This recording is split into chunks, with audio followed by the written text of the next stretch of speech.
नमस्कार दोस्तों, स्वागत है आपका द न्यूज लॉन्चर के इस यूट्यूब मंच पर। दोस्तों, बिहार में कांग्रेस पार्टी बहुत मजबूती से दस्तक देने की तैयारी कर रही है। और दस्तक कैसी? युवा नेता को सामने कर युवा चेहरे को सामने करते हुए। और उस दस्तक के लिए जिन्हें चुना गया है, मजबूत दस्तक देने के लिए जिस चेहरे को सामने रखा गया है, वो चेहरा है कन्हैया कुमार का। कन्हैया कुमार 16 मार्च से एक यात्रा शुरू कर रहे हैं, नौकरी दो पलायन रोको यात्रा। और ये चंपारण इलाके से यात्रा शुरू होनी है। लेकिन इस यात्रा को लेकर कांग्रेस पार्टी जिस अंदाज में आगे बढ़ रही है, उसके बाद कई लोगों ने ये कयास लगाने शुरू कर दिए हैं कि राष्ट्रीय जनता दल से कांग्रेस के संबंधों में खटास तो नहीं आएगी। आज की तारीख में बिहार की हकीकत यही है कि न तो राष्ट्रीय जनता दल बिना कांग्रेस के चुनाव में जाने की सोच सकती है, और न ही कांग्रेस पार्टी बिना राष्ट्रीय जनता दल के आगे बढ़ने की सोच सकती है। यह दिल्ली नहीं है, जहां आम आदमी पार्टी और कांग्रेस चुनाव में साथ नहीं लड़ रहे थे।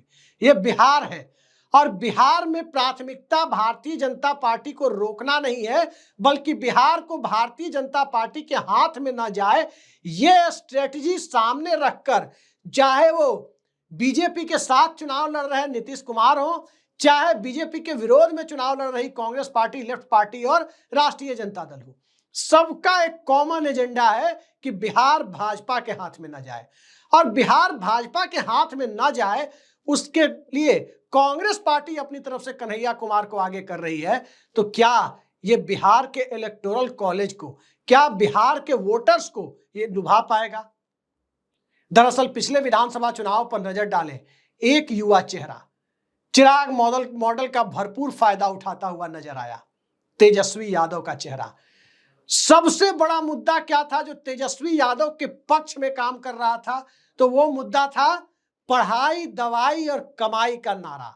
और पढ़ाई, दवाई और कमाई के नारे ने राष्ट्रीय जनता दल को इस स्थिति में जरूर पहुंचा दिया कि वो चिराग मॉडल का जो जेडीयू की सीटें कम करने की नियत से पर्दे के पीछे से खेला गया था, उसका भरपूर फायदा राजद और उसके अलायंस पार्टनर ले सके। इसके लिए ये पढ़ाई, दवाई, कमाई का मुद्दा बड़ा मुद्दा बनता हुआ दिखा। लेकिन तब तेजस्वी यादव अकेले थे। तब तेजस्वी यादव नीतीश कुमार के चेहरे पर जो एनडीए चुनाव लड़ रही थी, उसके विरोध में अकेले लड़ रहे थे। लालू यादव भी जेल में थे। अब कन्हैया कुमार भी कांग्रेस पार्टी बिहार में एग्जिस्ट करती है, बिहार में कांग्रेस पार्टी उभर सकती है, इस नैरेटिव को आगे बढ़ाने की दिशा में काम करेंगे।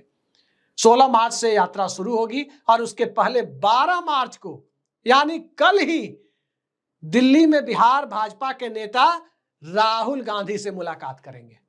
राहुल गांधी और कांग्रेस के केंद्रीय नेतृत्व से जब मुलाकात होगी, तो स्वाभाविक है कि कन्हैया कुमार भी उसमें होंगे। स्वाभाविक है कि कन्हैया कुमार की यात्रा को लेकर भी चर्चा होगी। और स्वाभाविक है कि कन्हैया कुमार को कहां तक फ्रंट पर रखा जाए और कहां कन्हैया कुमार को पीछे रखा जाए, इसको लेकर भी एक स्ट्रेटजी बनेगी। सभी जानते हैं कि बिहार में कन्हैया कुमार उस सामाजिक समूह से आते हैं जो सामाजिक समूह बिहार में जनरल कैटेगरी यानी सवर्ण माना जाता है। वो भूमिहार जाति से आते हैं। भूमिहार जाति से कांग्रेस के मौजूदा प्रदेश अध्यक्ष, जो फिलहाल प्रदेश अध्यक्ष हैं, वो उसी समुदाय से आते हैं, अखिलेश प्रसाद सिंह। लेकिन भूमिहार समुदाय के सबसे बड़े पोस्टर बॉय बिहार में कोई है तो वो गिरिराज सिंह है। और ये समुदाय कह सकते हैं कि बीजेपी के साथ फिलहाल मोटे तौर पर खड़ा दिखता है। लेकिन क्या कन्हैया कुमार इस समुदाय को बीजेपी से खींच पाएंगे? एक बात तो यह है कि सामुदायिक आधार पर कन्हैया कुमार बिहार में चेहरा नहीं बन सकते, यह पहली लाइन है। दूसरी लाइन यह है कि बिहार में फ्लोटिंग वोटर्स का बड़ा तबका, जिसके बीच पलायन मुद्दा होता है, डिस्ट्रेस माइग्रेशन मुद्दा होता है, वो 10, 12, 15 हजार की नौकरी के लिए बिहार के 90% युवा बिहार के बाहर जो जाने वाली तादाद है उनमें शामिल है। तो उन युवाओं के बीच कन्हैया कुमार की अपील कारगर हो सकती है। वैसे चुनावी राजनीति में कन्हैया कुमार को अब तक कोई सफलता नहीं मिली है। बेगूसराय में गिरिराज सिंह से बहुत बड़े अंतर से हारे, लेकिन तब राष्ट्रीय जनता दल ने उनका समर्थन नहीं किया था। वो सीपीआई के कैंडिडेट थे, कम्युनिस्ट पार्टी ऑफ इंडिया के।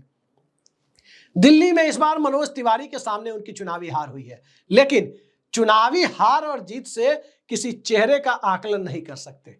सवाल यह है कि बिहार में जो कांग्रेस का संगठन है, क्या वो संगठन कन्हैया कुमार को आगे बढ़ाने के लिए इच्छुक है? एक सवाल ये है। दूसरा सवाल, जिस मुद्दे के लिए कन्हैया कुमार का सिलेक्शन किया गया है, एक युवा चेहरा पलायन और रोजगार पर बात करे, कहीं उनका एक ऐसे सामाजिक समूह से होना जिस सामाजिक समूह के लिए बिहार की सियासत में बेहद कम स्पेस बचा हुआ है, वो कहीं आड़े तो नहीं आ जाएगा? और तीसरा, तेजस्वी यादव और राष्ट्रीय जनता दल के साथ कांग्रेस के संबंधों को सहज बनाए रखने की दिशा में जो कोशिशें चल रही है, उन कोशिशों पर एक दूसरा युवा चेहरा सामने रखने से, जिस युवा चेहरा को 2019 में तेजस्वी यादव और लालू यादव ने समर्थन तक देने से इनकार कर दिया था, जबकि पूरे देश में ऐसा लग रहा था कि चुनाव सिर्फ 2 ही सीटों पर हो रहे हैं, एक कन्हैया कुमार बनाम गिरिराज सिंह बेगूसराय में और दूसरा दिग्विजय सिंह बनाम प्रज्ञा ठाकुर भोपाल में। 2019 का चुनाव लग रहा था कि सिर्फ 2 सीटों पर देश में लड़ा जा रहा है, और उस परिस्थिति में भी तेजस्वी यादव ने कन्हैया कुमार का समर्थन नहीं किया। तो क्या 19 वाली परिस्थितियां 25 में भी 6 साल बाद विद्यमान है, जिन परिस्थितियों में कन्हैया कुमार से तेजस्वी यादव को अपनी राजनीतिक संभावनाओं के लिए एक संभावित राजनीतिक प्रतिद्वंदी दिखाई दे?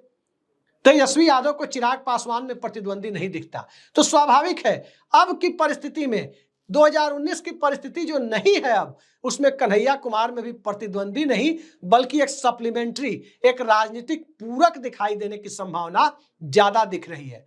लेकिन सियासत में 2 और 2 4 नहीं होते। सियासत में पूर्व धारणाएं इतनी आसानी से बदल नहीं जाती, और सियासत में गठबंधन की गांठ तो खुल जाती है, बांध भी दी जाती है, लेकिन व्यक्तित्वों के बीच जो गांठ पड़ी होती है वो सियासत में आमतौर पर साथ होने के बावजूद खुल जाए तो फिर वाकई राजनीति उस स्तर पर तो नहीं जाएगी जिस स्तर पर जाने की उम्मीद की जाती है। सभी जानते हैं कि लालू यादव नीतीश कुमार बिहार में अलग गठबंधन में है, लेकिन दोनों के बीच कोई गांठ नहीं है। ये एक ओपन सीक्रेट है, ये किसी से छिपी हुई बात नहीं है।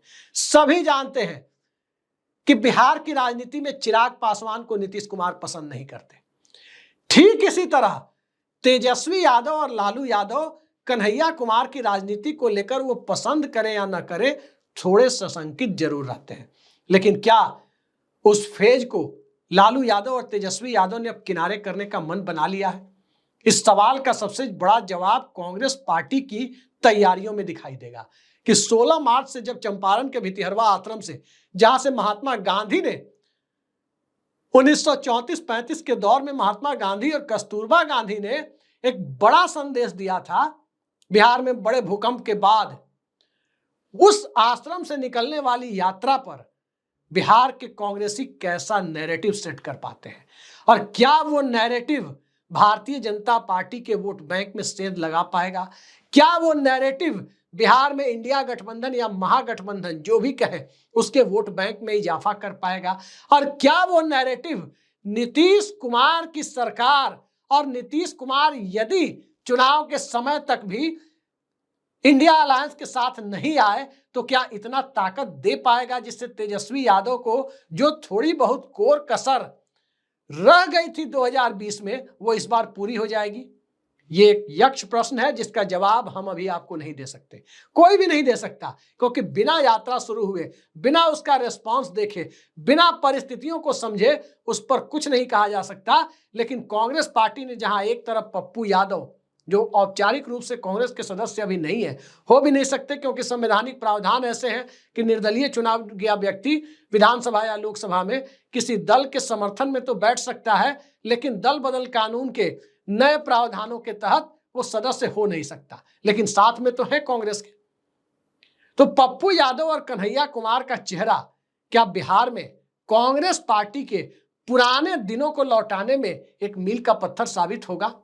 देखते हैं सियासत कहां जाती है। एक तरफ राहुल गांधी का सामाजिक न्याय का मुद्दा, और उस सामाजिक न्याय के मुद्दे के साथ राष्ट्रीय जनता दल का मजबूती से डटा होना, और उन सब के बीच फ्लोटिंग वोटर्स, चाहे वो किसान हो चाहे वो नौजवान हो, इन दोनों को अपने साथ करने के लिए कन्हैया कुमार जैसे चेहरे का इस्तेमाल कांग्रेस पार्टी के लिए किस हद तक चुनावी रूप से रणनीति फायदा पहुंचाने की स्थिति में होगा, इस सवाल का जवाब 16 मार्च से शुरू होने वाली यात्रा और उसके सोशल रिस्पांस, पॉलिटिकल रिस्पांस जनता के बीच कैसे होती है, उसको लेकर के जो परिस्थितियां उत्पन्न होगी, तब भी हम आपके सामने उस मुद्दे पर एक वीडियो लेकर हाजिर होंगे। फिलहाल के लिए इतना ही। कन्हैया कुमार कितना कांग्रेस के लिए बेनिफिशियल है, कितने फायदे का सौदा साबित हो सकते हैं, ये देखा जाना है। नमस्कार।